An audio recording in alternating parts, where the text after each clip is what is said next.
Hello, hello, hello. I've got my tea. We're ready to go.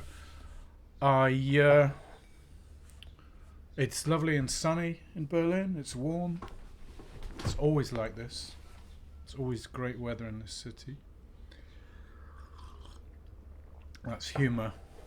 Um, okay, so I want to talk about the. Well, I've got a starting point. I'm going to see where it goes. But I want to talk about the difference between a studio modular like the Hodike that I seem to be introducing every week, and my performance system or a performance system. I've got a couple of different performance systems I use, the Eurorack one and the EMS Synthi A. And for me, they're very different things. So sometimes when I'm talking about modular stuff, I'm saying something that people find a bit confusing. And that's because when I'm talking about Eurorack, I'm always talking about performance system and what I want on stage. So a lot of these super fantastic, amazing synthetic modules that come out, I have absolutely no interest in them because they're no use on stage. If somebody's got a menu, if I've got to go menu diving during a performance, okay, occasionally I have to do that, but basically the reason I'm using analog stuff at all, the reason I'm using modular stuff, is that I don't want to use a computer on stage, or I don't want to use it very extensively.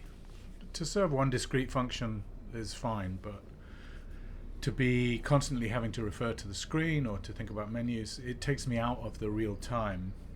And this real time aspect is not some religious or aesthetic idea.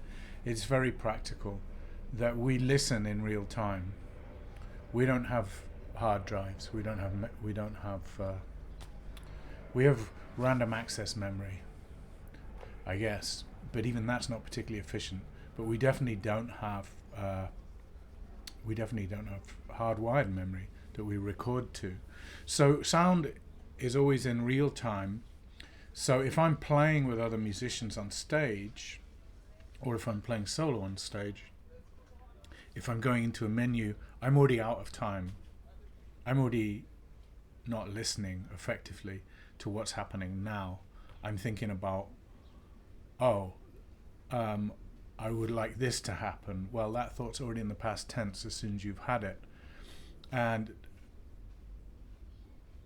And the other part of my brain's in the future tense of how to make that happen. But it's very easy to vacate this moment in time, which is now, which is actually the only time. The rest of it is just memory and looking into the future. So there's only one moment of making music, I believe, and that is the present. And I mean that very literally, very practically. I don't mean it as a concept or as a, as a program. I just mean it very literally, that I know when I'm listening and when I'm not. And when I'm going through a menu thinking, oh, I need bass drum 42, it's already gone. For me, it's already gone. So that's another reason I'm using modular system instead of something like Ableton Live. But what I want on stage is that ability to stay as far as possible with the present moment and with the present sound that I'm hearing in the speakers in that moment. Also, most of the concerts I play with acoustic musicians, such as Audrey Chen and Axel Derner, Mikkel Vorfeld, Clive Bell, or I don't know, all these, so everyone's names vanished. But mostly I'm playing with acoustic musicians, some electronic musicians, but mostly acoustic. So the context I'm playing in is not a purely electronic context. It's basically an electroacoustic context, or another way of looking at it is that it's an acoustic context with an electronic element. And I'm going to refer back to that later, why that's important. But in this context on stage, I need malleability. I need to be able to control something as quickly and effectively as possible. And that could be pitch, that could be filter frequency, that could be VCA, that could be clocking, the timing of events. So there's some things that I need to get this immediate malleability over whatever system I'm using. One is I need control of the tempo. So whatever is the main clock, I need to be able to control it immediately. Not control it by fishing around looking for something, but it needs to be there immediately, preferably on a pot. I need to be able to control the final VCA, whatever the last thing in the chain is, which is what you, the audience, hear, or what I hear from the loudspeakers. I need to have immediate control over that, which needs to be a knob or a foot pedal. Could also be, a joystick or touch controller of some kind, strip of some kind, fader, whatever. But probably a foot pedal is the most immediate thing for that. Although I like a knob as well. But it has to be there. So what's there at the very beginning, which is the clock that everything is based on, and what's there at the very end of the chain. You have to, I believe you have to have immediate physical control over those. You need to be able to initiate events, you need to be able to control the rate of those events, and then you need to be able to shut up. One reason to be able to shut up is to create musical dialogue. I think music is a kind of a conversation, can be a very complex conversation, can be a conversation with 20 people, can be a conversation with yourself, with the instrument, in which case it's more of a duet. You might, depending how you play, you might see that as a solo. I prefer to see it as a duet with the instrument itself. There's always two sets of decision makers on stage, and I'm only one of them, and we have to listen to each other. So if I'm performing with Audrey Chen, who's a vocalist, then this conversational aspect is very, very clear, and if you listen to our records you can hear what's happening there. If it's with, say, Emilio Godoa and Uta Wasserman, then the conversation's three-way. It becomes more complex. And the music is made of this conversation, and electronics are only one element. So in that situation, whatever I'm doing with electronics has to balance with a voice and with percussion. So the level of what I'm doing has to be compatible with them. It has to be a player in them. And the density of events, whether you look at it as tempo or more vertically as different layers, like orchestral layers, as arrangement, also has to be compatible. There's no point in me approaching something with this kind of thick, dense frequency range, like the equivalent of a 10-note chord on a piano, if I'm trying to interact with a very tiny percussive sound or with a voice. So there's the other thing, apart from the beginning and the end of the sonic chain or chain of events, is I need to be able to control the density. And the ideal way to control that density is a mixer. So in terms of what are exciting modules for me, VCAs, mixers, a way of controlling a clock, or some switches to turn off the clock. So these are the essential modules. Obviously, you have sound making modules. You have filters, VCAs, wave shapers, samplers, whatever it is. But the real essence is much more basic than that. It comes down to, what does a mixer do? And a modular synthesizer is a mixer. Ultimately, it's what you're doing in there is a complex kind of mixing. Obviously, you're mixing CV as well as audio. But what we're talking about is a mixer with VCAs, a mixer that you can silence, a mixer that you can use in a variety of ways. So in terms of my performance system, a lot of the malleability I have is because I use it as a mixer. I can come down, I can obviously change the levels of things a lot, but I can also, in one moment, I could be having 16 streams of sound. In another moment, I could bring that down to 1, and I can go between all of those different layers. So a lot of what I'm doing live is mixing. If you were to hear all the channels, all the VCAs, all of everything that's happening, it would be extremely complicated all the time.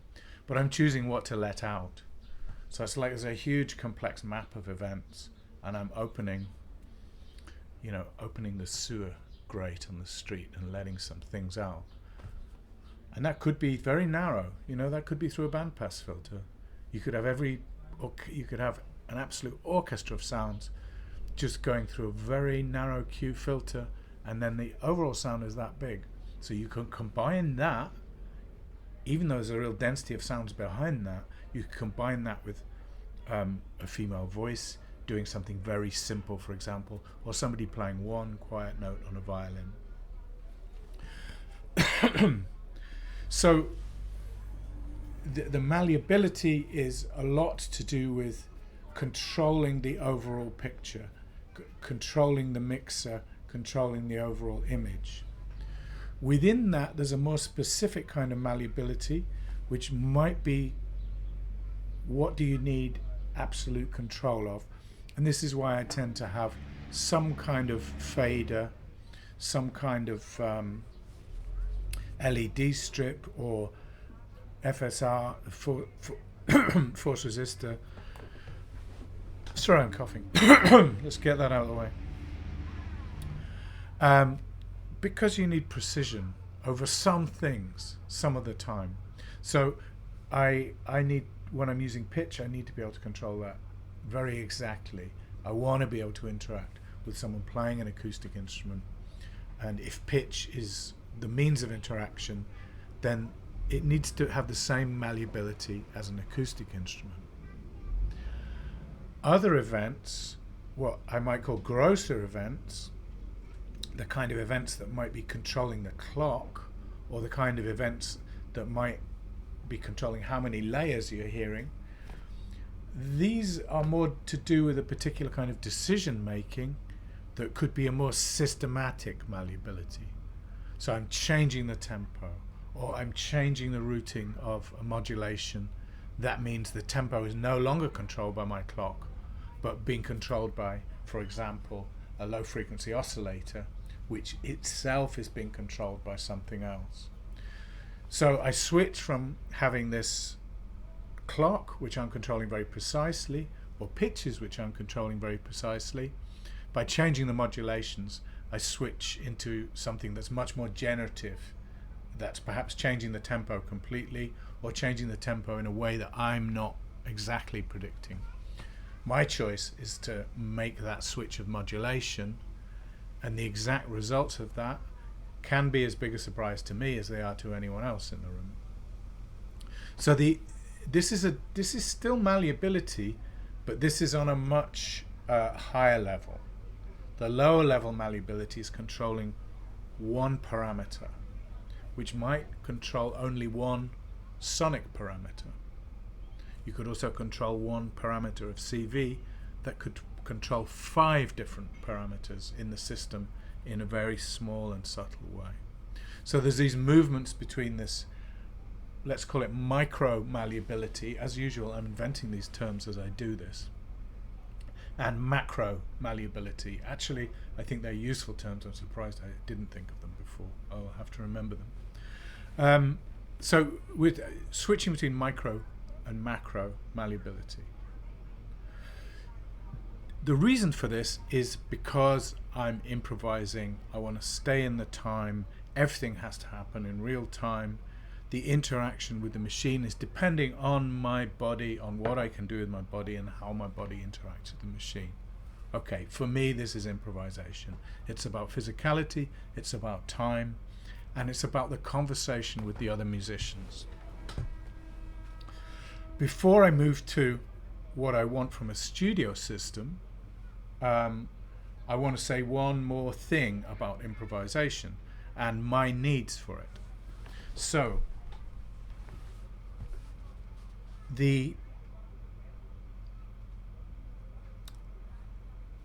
I don't want the electronics to stand out. I don't want. Okay, how do we talk about it? I talked before about how sound can be tangible, and how tangible sounds, which are most of what I'm interested in from analog electronics, are on a cusp between purely abstract electronic sounds and sounds which one way or another seek to emulate acoustic instruments, or which have this sort of classic electronic music sound, which I think is like a classic synthesizer sound, which is not even a phrase I like to use really. But then those sounds are more keyboard-like. Both those emulative sounds and more keyboard-like sounds are, in a way, referential. They're referencing sounds we've heard before. They're referencing music that we know. The more pure electronic abstract sounds, which is another word I'm using that I don't really approve of, these are not referential in the same way. They can become referential when they become more familiar, but they're not attempting to clearly reference a sound that we know of historically as musical. So tangible sound is neither of these things, but I think it encompasses both. It doesn't reject either of those ideas. It sort of simultaneously includes both of these ideas. And the idea of tangible sound has something extra. It has an aspect that we can imagine what the sound is. We can imagine how the sound is traveling. We can imagine how the sound is created. We can imagine what the context of that sound is. We can imagine where it's traveling to. And if I'm listening to music like Francois Bail or Parmigiani or Morton Subotnick or Beatriz Ferreira, that's a lot of what I'm hearing. Whether the sounds are familiar or not is not that important. I'm sort of imagining what they might be. This idea is obviously very connected with genre, that sounds that are specifically located within a musical genre are already, they're kind of knowledge. They relate to our knowledge about music, our knowledge about history. They're referential sounds. You could even say they're indexical sounds. You hear that sound and you have an oral memory that kind of refers to an index of your knowledge, like a library catalogue of sounds. Oh, that's Squelchy 303, Acid, the 80s, Roland, and so on. And of course you can do something with that because you can play with that reference. And I'd say like artists like Boards of Canada, in a way they were playing a lot with references that we might have of particular keyboard sounds, even if we didn't hear those keyboard sounds in the 70s or early 80s. Somehow we hear them and something goes back there. There's an innately referential aspect to them, which they were using in a very original kind of hauntological kind of way. So I'm not saying this has to be bad to reference these things. In my own music, I think I'm referencing some sounds that I know of very much from Cabaret Voltaire, even if my music doesn't sound anything like theirs. I think there is this reference back there for me, and one reason I'm attracted to particular sounds is they remind me of something that I heard perhaps in 1981 or 1982. Not that I feel nostalgic about it. I think that was a shit time in many ways. For those of us who lived through the 80s, it was quite shit in many, many ways. So I don't hear those sounds and go, oh, I love the 80s. I hear those sounds and go, well, those frightened me a bit in the 80s, and they're still resonating now, decades later. So for me, artistically, that's something interesting to work with. But this is my own personal echoing hauntology. This is not, listen to this, it sounds like Human League. This is not my musical interest, as you can probably tell if you listen to any of my stuff.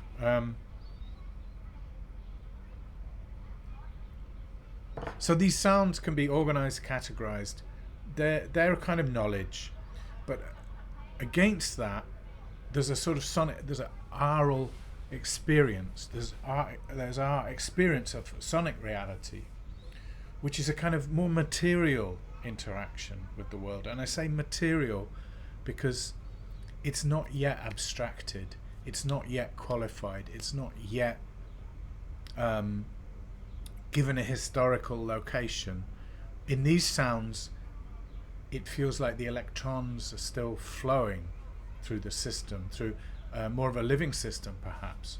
And as we listen, the electrons are still flowing through ourselves. We're flesh machines, we have electricity. And these kind of sounds, I think, are more tangible. They're possible sounds. They don't necessarily have names. They're not necessarily entirely abstract. They might still be reflecting the physics of the universe.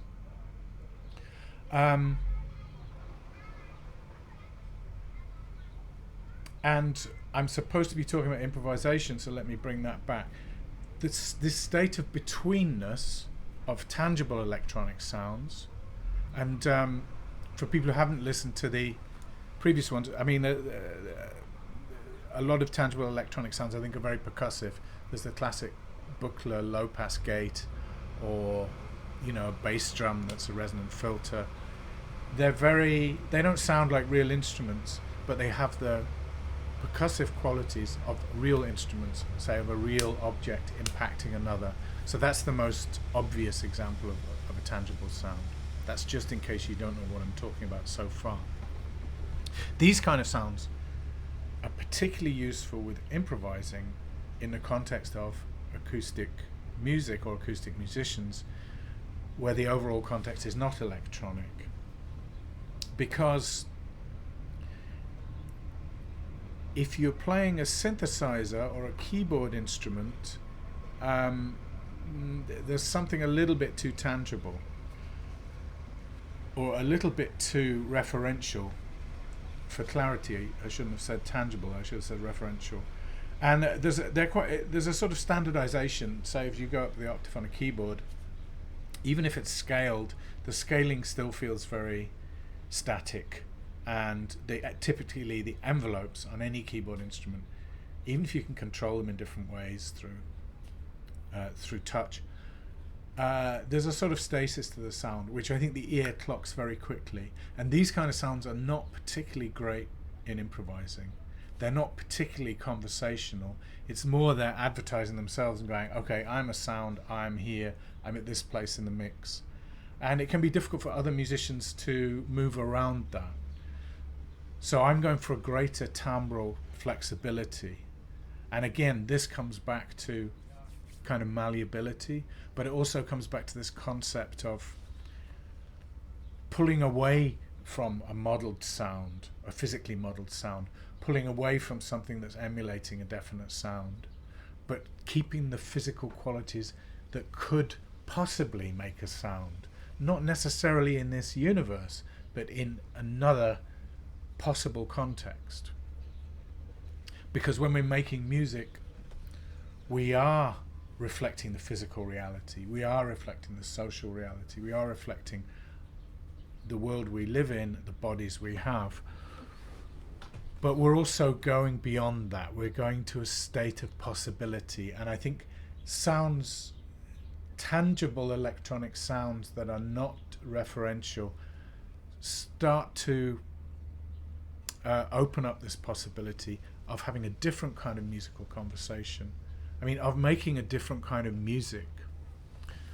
By the way, what I was saying about improvising with keyboard synthesizers, I think it's one reason that there is not a great jazz tradition of synthesizer players, of great synthesizer playing. Okay, there are some, and there have been great sensitive synthesizer players. Jean-Philippe Reichel is someone who I always noticed. He did a lot of records with African musicians in which he plays a sort of electroacoustic sounding DX7 he's using, but my God, you would never know that.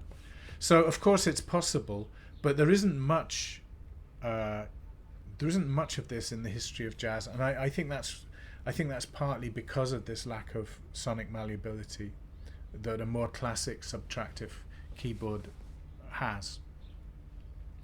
John Hassell who died recently, would be another person who came up with an electroacoustic solution of how to work with acoustic instruments or how to work with other kinds of sounds in an electronic medium, but without reducing it to, well, this is what a keyboard sounds like, or this is an electronic trumpet, which is what he was using.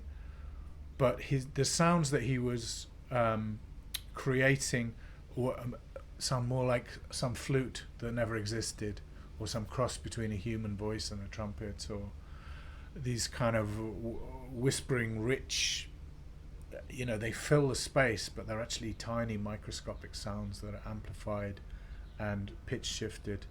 So it's a completely artificial universe. And I really like the fact that he or Eno used the term possible musics for this music. They called it fourth world as well, which is a bit more confusing.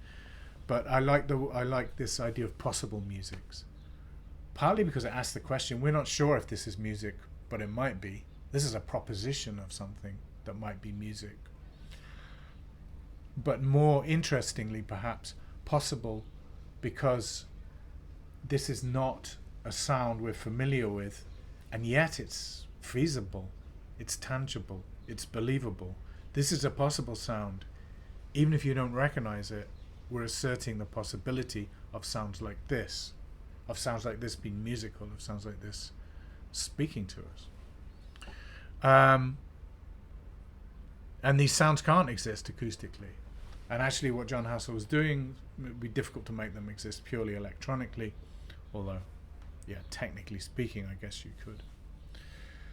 So this adds, I think, to the spectromorphological idea of music, which I've talked about before, which is music reflecting the corporeal realities that we experience, that we interface with through our bodies, and the physical nature of the planet and the universe we inhabit. Music, of course, reflects all of this. How sound waves travel reflects all of this.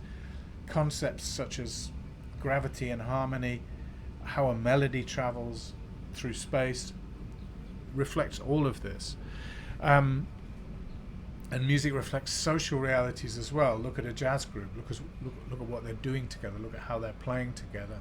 This is a social phenomenon as well as a musical phenomenon. To put musical interaction at the forefront in that way is already a social and political statement.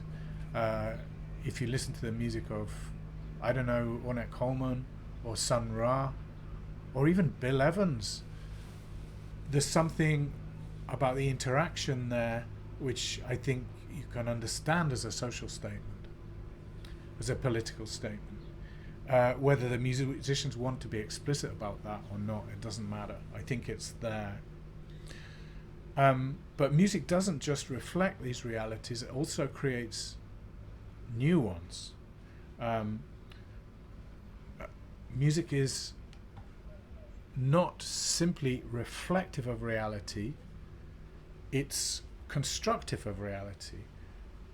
Like something like, I don't know, Miles Davis, Bitches Brew. All my references are jazz today, more or less. Or Tekka, Untilted. When you first hear these, they're not related to what you thought music was necessarily, but they become familiar, they become propositions, they become new realities. Or something like the Spontaneous Music Ensemble. You might have an immediate reaction that this is great or this is terrible, but it might also brew away. What does this music mean? Why is this music this way? What is it saying about the world? What is it saying about us? What is it saying about conversation? What is it saying about ways in which we can be unified, that we can act together? So, okay, I'm translating musical ideas right now into philosophical, political, social ideas. But what I want to say is that music as possibility, which I believe is also the name of Richard Barrett's book recently.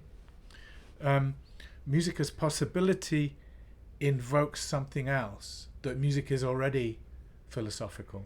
The act of making music is already a conversational act. It's already a philosophical act. Perhaps it's already a political act.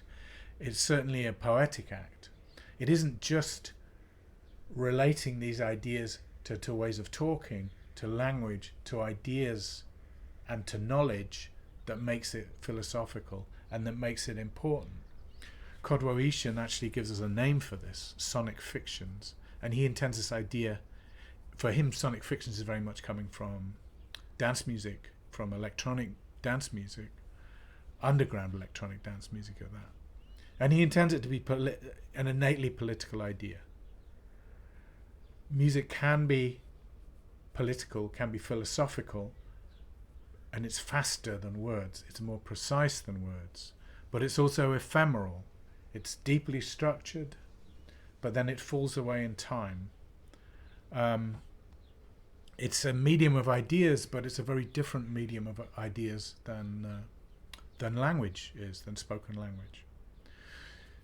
So this relates very strongly to my themes of possibility and of a certain tangibility of sounds, which encompass some portion of where we are and also takes us to where we might want to go in terms of sound. But of course this has implications for other things we're doing. Art is not separate from poetry, from ideas, from philosophy. Art is part of this. So I think I'm talking about my own personal aesthetic here, but I'm also trying to tell you what it connects with. Okay, this is longer. Final chunk of this, how does this relate to my original question, which is more related to the difference between improvisational and studio setting? Most of what I've been talking about so far is the improvisational setting. But a lot of what I'm doing is sitting in the studio working with these machines, and here the relationship with time changes because I'm always recording and I'm not necessarily looking for a performance, for a moment, for a space in the same way. I might be patching for 2 hours, I might record for 15 minutes, or I might patch for 15 minutes and record for 2 hours. Well, what am I looking for in these recordings? I'm looking for something I don't know. I'm looking for something which appears to have a kind of identity but isn't referential. I'm definitely still looking for these sort of tangible sounds that are also somehow intangible. And a lot of what I'm doing is creating materials that I'm going to think about what their musical structure is afterwards. So I'm still very much in the same time as these machines. This time aspect changes when it comes to composition, but when it comes to producing material, it's still a very, very improvisational process. But the aspect of malleability is far less important. So I hear all the stuff I work with here, a lot of it's chaotic, a lot of it's difficult to control. The patching might be much more experimental, like, well, what if this, what if that? Oh my God, it's completely out of control, but every minute it produces like 15 seconds of this absolutely beautiful sound. Well, on stage, my concept of what I need for improvising is that, okay, I want to focus in on that beautiful sound, and I need to be able to get there. I need to be able to focus it. The system needs to have the malleability, and I need to have the knowledge to go, okay, there. With this, I could have all my systems connected together here in a massive, confusing chaos system. So part of that is, well, okay, I need to not fuck my head up too much. I need to somehow at least be able to listen to it, even if I don't know what the hell's going on exactly. Or more likely, I'm working with a more limited system where I know very clearly what's going on in terms of what's triggering what and the what's modulating what, and that is how I like to work. But then at a certain level, that creates its own chaos, which is, it can be very sudden, or it can be something that you build up and build up and build up, and then it can just produce, and it can produce quite unreliably. For composition, this is fine. I could spend the whole day working with a couple of patterns, and I might end up with 30 seconds of material that I hear and think, okay, I can build a whole piece from that. I can create a context for that. I can use that as a trigger for an electronic or electroacoustic or acousmatic composition, which it doesn't matter about all these improvised values there, or it doesn't matter about me creating a performance. It doesn't matter about things being consistent or seamless, because I'm recording loads of stuff and I can layer it and cut it and edit it later. So for me, this is why I have this system, especially, which I rarely perform with, and it's why I've spent money that frankly I don't have on this Buchler Marf.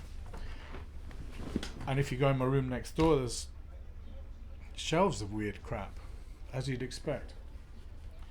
A lot of the stuff I will never perform with, but it's feeding this process of creating new materials.